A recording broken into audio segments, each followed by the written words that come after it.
totenaki koya na segment oyo ya haut niveau pour tozalaki na message ya kopesa na communauté internationale awa ndeza forum oyo sengeli tolingaki koloba ete tosi to récupérer mboka na entièreté ya mboka na biso malgré qu'il y a encore des couches par-ci par-là tolingaki tosi to récupérer mboka na biso tolingaki pe koyebisa que tozana posa ke brigade ya intervention ya MONUSCO et continuer musala na yango na base ya sika o tozanango ya sur le plan militaire pour na ko éradiquer ba groupes armés étrangers lokola FDLR pe ADF Nalu pe ba groupes armés nationaux lokola ba groupe oya mike oya biso moko ya bana mboka et si là pour tokoka ko pacifier réellement mboka toyaki pe koyebisa bango ke tozana ba avancer donc to poussani en matière ya droits humains na ba makambo mwa mingi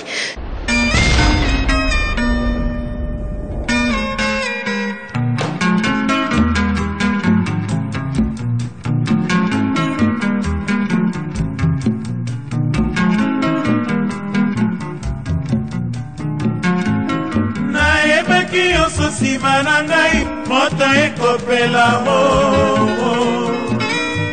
bakotungisa yo kanga se motema salima babengi ngai ye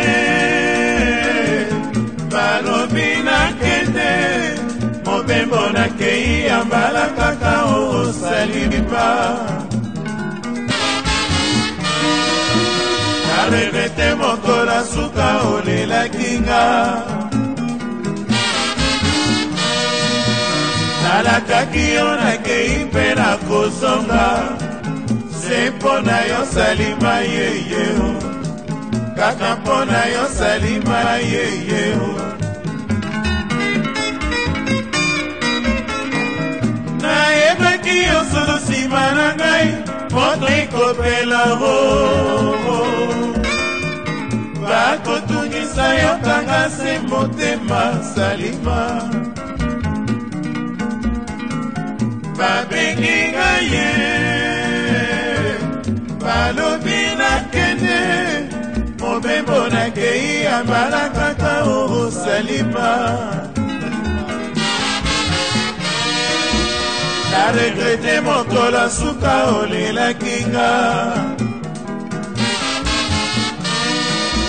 Nalakaki yo nakei mpe na kozonga Se mpona yo salima yeyeo Kaka mpona yo salima yeyeo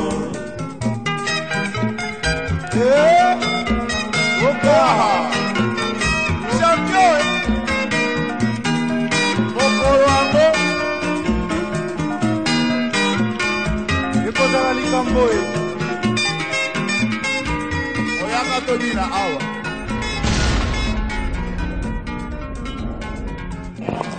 Notre message peut se résumer en ceci.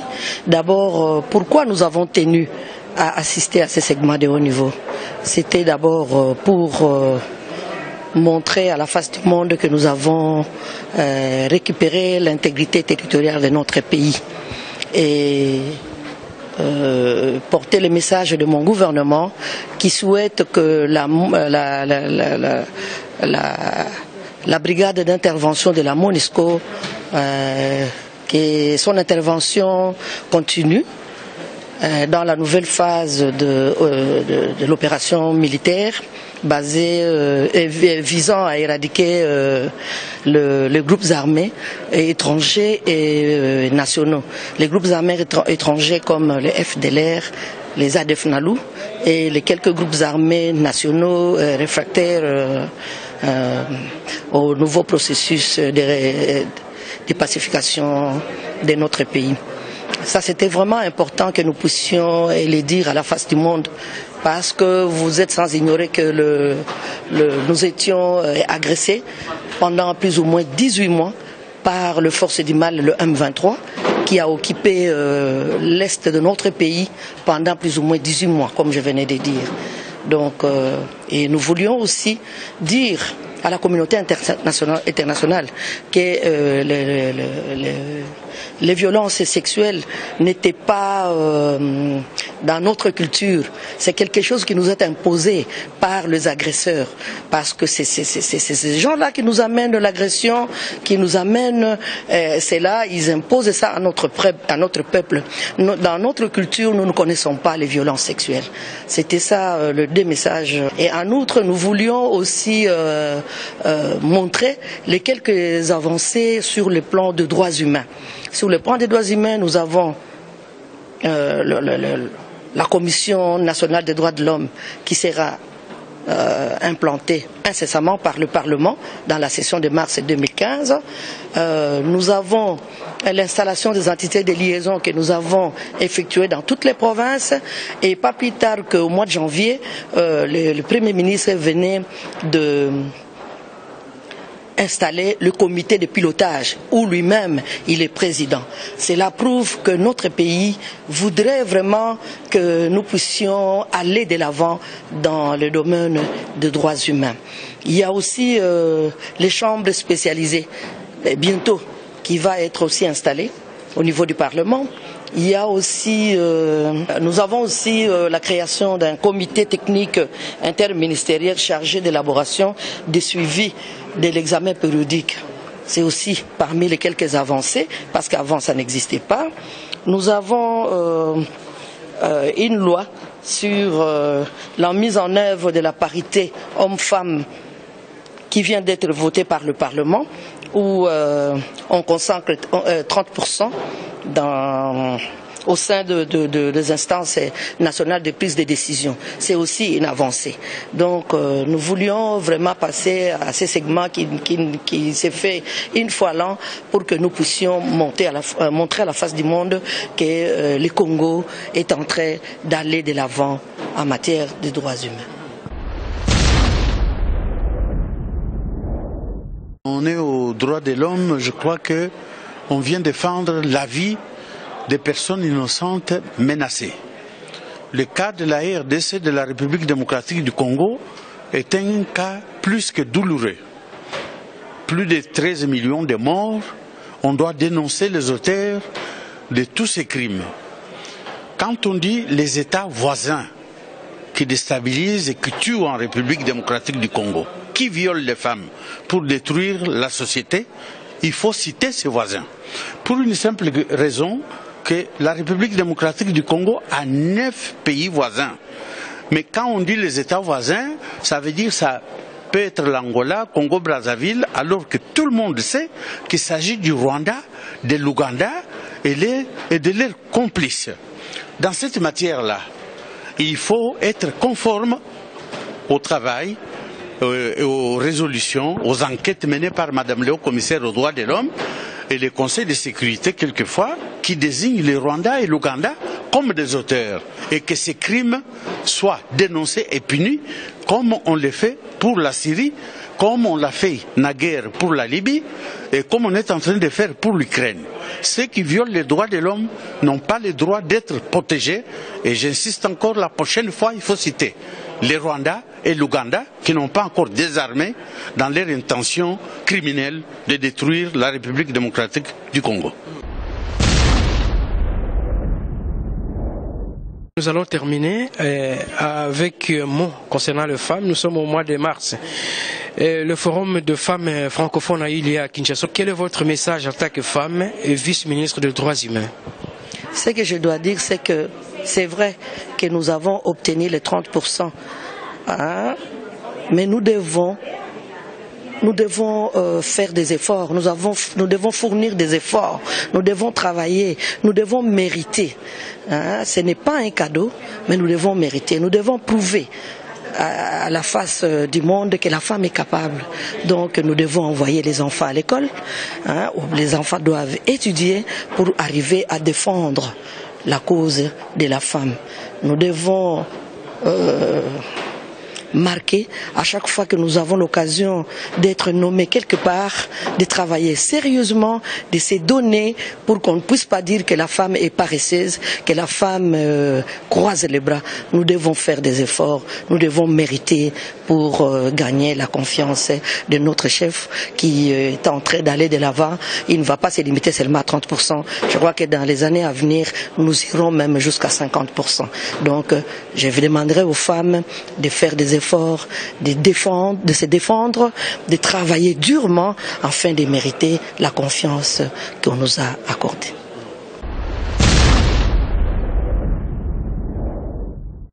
I thank the Minister for his statement, and I now have the honor of inviting Her Excellency Madame Sakina Binti, Vice Minister des Droits humains de la République démocratique du Congo, to make her statement. Excellency, you have the floor.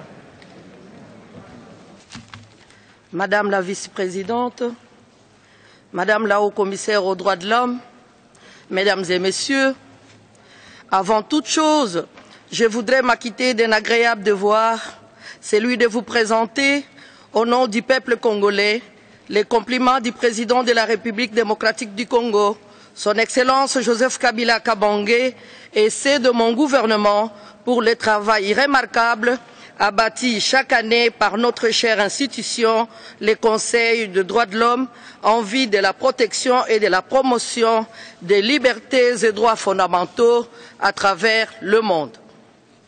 Je voudrais également féliciter le nouveau président du Conseil des droits de l'homme ainsi que l'ensemble de son bureau pour leur brillante élection et leur souhaite plein succès dans leurs nouvelles tâches. D'entrée de jeu, je tiens à informer l'assistance que la République démocratique du Congo vient de retrouver l'intégrité de son territoire national avec la libération de certaines des entités de sa riche province du Nord Kivu, occupée pendant plus de 18 mois par les forces négatives du M23 soutenues par certains pays voisins. C'est ici le lieu de remercier la communauté internationale pour son appui combien efficace manifesté à travers la brigade d'intervention de la MONUSCO qui n'a pas ménagé son appui à nos forces armées dans leur conquête de ces entités territoriales. C'est là une preuve éloquente que la communauté internationale avait entendu les cris de détresse lancés dans sa direction par les fils et filles et maîtris de la République démocratique du Congo, canalisés sans relâche par leur président, son Excellence Joseph Kabila Kabange, à travers tous les forums régionaux et internationaux qui se tenaient en vue de retour de la paix en République démocratique du Congo. Mon gouvernement exprime de ces faits le souhait de voir l'appui de la brigade d'intervention de la MONUSCO à nos forces armées se poursuivre dans cette nouvelle phase des opérations militaires visant à éradiquer les groupes armés étrangers, FDLR et ADF-NALU, et nationaux encore réfractaires au processus de pacification totale en cours à l'est de mon pays. C'est aussi dans cet ordre d'idées qu'en vue de donner en même temps une chance à la stabilité à long terme du pays, une loi d'amnistie a été votée par le Parlement de mon pays et promulguée par le président de la République au cours de ce mois de février, sans cependant aucune intention de donner une quelconque prime à la criminalité. En effet, outre que cette loi exclut de son champ les crimes internationaux et les bénéficiaires sont soumis à l'engagement de s'abstenir de toute récidive pour une pleine application de la clémente mesure. La pacification de l'ensemble du territoire national est un pari que nous devons absolument de gagner afin de permettre à la République démocratique du Congo de poursuivre la mise en œuvre de sa politique de droits de l'homme, car on l'a si bien constaté, la guerre nous imposée à l'est de mon pays est la plus grande broyeuse de droits fondamentaux. C'est en tout cas la source première des violences inouïes faites à la femme, des assassinats et des drames humanitaires de tout genre en République démocratique du Congo. Madame la vice-présidente, mesdames et messieurs, malgré les conflits meurtriers auxquels mon gouvernement et les forces armées nationales ont eu à faire face, la situation des droits de l'homme en République démocratique du Congo, depuis son premier passage à l'examen périodique universel en 2009, se caractérise par des avancées significatives et c'est nonobstant l'environnement difficile qu'elle traverse. Ces avancées sont le résultat de la ferme volonté et des efforts conséquents de mon gouvernement sous l'impulsion de son Excellence, Monsieur le Président Joseph Kabila Kabange, qui s'est résolument engagé dans la consolidation de la démocratie. Sur le plan normatif, la Constitution de la République démocratique du Congo du 18 février 2006 consacre plus d'une cinquantaine d'articles aux droits de l'homme, aussi bien aux droits civils, politiques, économiques, sociaux, culturels que catégoriels et collectifs. En 6 de la Constitution, les lois ordinaires et organiques ainsi que les actes réglementaires de la République assurent la mise en œuvre des droits garantis dans la norme fondamentale. Aussi, en sa qualité d'État membre de l'Organisation des Nations Unies, la République démocratique du Congo a ratifié les traités et accords internationaux et régionaux essentiels en matière de droits de l'homme. Soucieux de promouvoir les droits sociaux, le Parlement de la République démocratique du Congo vient récemment d'autoriser le pays, suivant la loi numéro 13/024, à adhérer à la Convention et au protocole facultatif relatif aux droits des personnes handicapées. Pour matérialiser davantage sa politique de synergie avec ses partenaires et de proximité avec la population, mon gouvernement, avec l'assistance du Haut Commissariat des Nations Unies aux droits de l'homme, a mis sur pied beaucoup de structures de promotion et de protection des droits de l'homme. En effet, un comité technique interministériel a été créé depuis le premier passage de la République démocratique du Congo à l'examen périodique universel en 2009. Cette structure est chargée de l'élaboration et du suivi des rapports de droits de l'homme en République démocratique du Congo. En plus, dans le cadre de la mise en œuvre de sa politique de synergie avec la population, ses partenaires en développement et la société civile, un cadre de concertation dénommé Entité de liaison de droits de l'homme a été mis sur pied. Elle a pour rôle d'examiner d'une façon concertée tous les problèmes touchant aux droits de l'homme à la base et d'en proposer des solutions. Actuellement, l'implantation de cette structure est effective dans toutes les provinces du pays.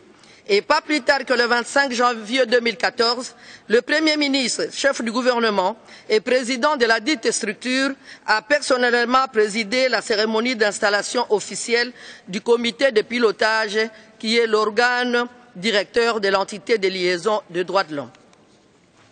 Avec la mise sur pied de cette instance de direction, le gouvernement et autres institutions nationales, le Bureau conjoint des Nations Unies aux droits de l'homme, ainsi que les organisations non gouvernementales de droits de l'homme, tant nationales qu'internationales, ont l'opportunité d'œuvrer d'une manière concertée afin de promouvoir et protéger les droits de l'homme en République démocratique du Congo.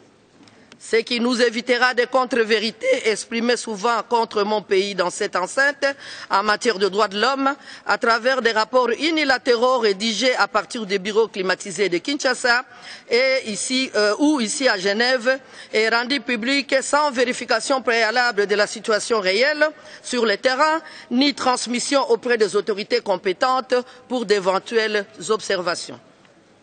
Toujours pour marquer son engagement dans la promotion et protection des droits de l'homme, le gouvernement de la République démocratique du Congo, en attendant qu'une loi soit prise, a créé une cellule de protection de défenseurs et activistes des droits de l'homme, ainsi que des témoins et dénonciateurs des actes de violation des droits de l'homme, CPDDH en sigle. Dans le même ordre d'idées, mon pays vient de se doter d'une commission nationale de droits de l'homme, CNDH en sigle, suivant la loi organique numéro 13/011 du 21 mars 2013 en vue d'appuyer le processus de la démocratie. Le Parlement s'active quant à sa mise en place effective au cours de sa session ordinaire qui débute le 15 mars de l'année en cours. En matière de droits civils et politiques, la réforme de la Commission électorale nationale indépendante, CENI en sigle, rentre dans le cadre des initiatives du gouvernement visant à promouvoir la participation politique de tous les citoyens légalement éligibles ou électeurs. Ainsi, après avoir organisé par 2 fois les élections présidentielles et législatives et 1 fois les élections provinciales, la Commission électorale nationale indépendante projette à partir de février 2015 les premières élections urbaines, communales et locales. En ce qui concerne la protection des droits catégoriels, dont ceux de l'enfant, outre la promulgation de codes de protection de l'enfant, le gouvernement a signé avec le représentant spécial du secrétaire général des Nations Unies, en date du 4 octobre 2012, un plan d'action pour la lutte contre le recrutement et l'utilisation des enfants dans les groupes armés, ainsi que contre d'autres violences graves des droits de l'enfant. Il en va de même de la protection des droits de la femme, de la jeune et petite fille. Mon gouvernement tient ici à rappeler par ma voix que les violences sexuelles ne sont pas une émanation de la culture de mon pays, le Congo. C'est plutôt une arme de destruction de la cellule de base de notre nation que les vrais commanditaires de guerre, d'agression à répétition imposent aux populations de l'Est de notre pays. Aussi, soucieux de rétablir la femme, la jeune et petite fille dans leur dignité ainsi bafouée, mon gouvernement, en synergie avec la communauté internationale, a déclenché une lutte de grande envergure. La République démocratique du Congo dispose ainsi à ce jour d'une stratégie nationale de lutte contre les violences sexuelles et basée sur le genre, SNVBG en sigle.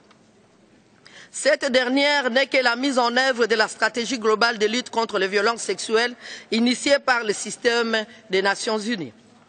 Sa mission principale est de lutter contre toutes les formes de violence faites à la femme, à la jeune et petite fille par la coordination efficace de la prévention et protection des réponses aux victimes et survivantes, ainsi que de la gestion des informations et des données en matière de violences sexuelles. Compte tenu de la délicatesse de la question, la justice nationale reste et restera dans la stratégie de tolérance zéro vis-à-vis des faits infractionnels commis, même par les éléments marginaux de forces régulières de la sécurité congolaise. Actuellement, les auteurs de viols et autres crimes à caractère sexuel sont poursuivis et condamnés par les juridictions civiles et militaires, comme c'est le cas de la Cour militaire opérationnelle établie à Goma, à l'est du pays. Les principes de la responsabilité pénale du supérieur hiérarchique appliqué vis-à-vis de 12 officiers qui commandaient les opérations militaires à l'est du pays et qui sont poursuivis pour des violations de droits de l'homme commises à Minova par les troupes sous leur commandement, traduit éloquemment la détermination du gouvernement de la République démocratique du Congo d'éradiquer cet odieux problème de violence sexuelle. Par ailleurs, une loi sur la mise en œuvre de la parité homme-femme vient d'être votée par le Parlement et consacre le respect du principe d'au moins 30% dans la représentation de la femme au sein des instances nationales de prise de décision. Mais en vue d'accentuer la lutte contre l'impunité des crimes graves au plan judiciaire, le gouvernement soumettra, au cours de la session parlementaire de mars 2014, un projet de loi créant les chambres spécialisées mixtes au sein des juridictions congolaises où les magistrats connaîtront les 10 crimes avec le concours de quelques-uns de leurs collègues étrangers. Dans le même ordre d'idées, le président de la République, à l'issue des concertations nationales tenues à Kinshasa, a pris l'engagement solennel de nommer un conseiller près le président qui sera chargé spécialement du suivi des problèmes liés aux violences sexuelles. Enfin, déterminé à réhabiliter les droits de la femme, jeune et petite fille, le gouvernement de la République démocratique du Congo dépêchera une délégation de haut rang en vue de participer le 25 mars prochain au panel de haut niveau sur les violences sexuelles organisée par le Conseil des droits de l'homme conformément à sa résolution du 27 septembre 2013. Quant à la lutte contre la corruption, des initiatives sont en cours afin de prendre à bras le corps ces fléaux. Au niveau du président de la République, un conseiller spécial sera nommé en vue de se charger de ces dossiers. Au niveau du gouvernement, une agence spécialisée de lutte contre ces fléaux fera l'objet d'un décret du Premier ministre. Madame la vice-présidente, mesdames et messieurs, pour terminer, la République démocratique du Congo réitère ses remerciements au Conseil des droits de l'homme pour le travail remarquable qu'il ne cesse d'abattre chaque année. Aussi, mon pays attend poursuivre et intensifier sa coopération avec cette institution, avec le Haut Commissariat des Nations Unies aux droits de l'homme, ainsi qu'avec tous les partenaires afin de mieux promouvoir et protéger le droit de l'homme. Je vous remercie pour votre aimable attention. Nzambe oyo ayokaka mabondeli ya bana na ye. Nzambe oza wapi Kongo tolembi nde na bitumba ye. Bana balele kita yo sala oyo sala na ye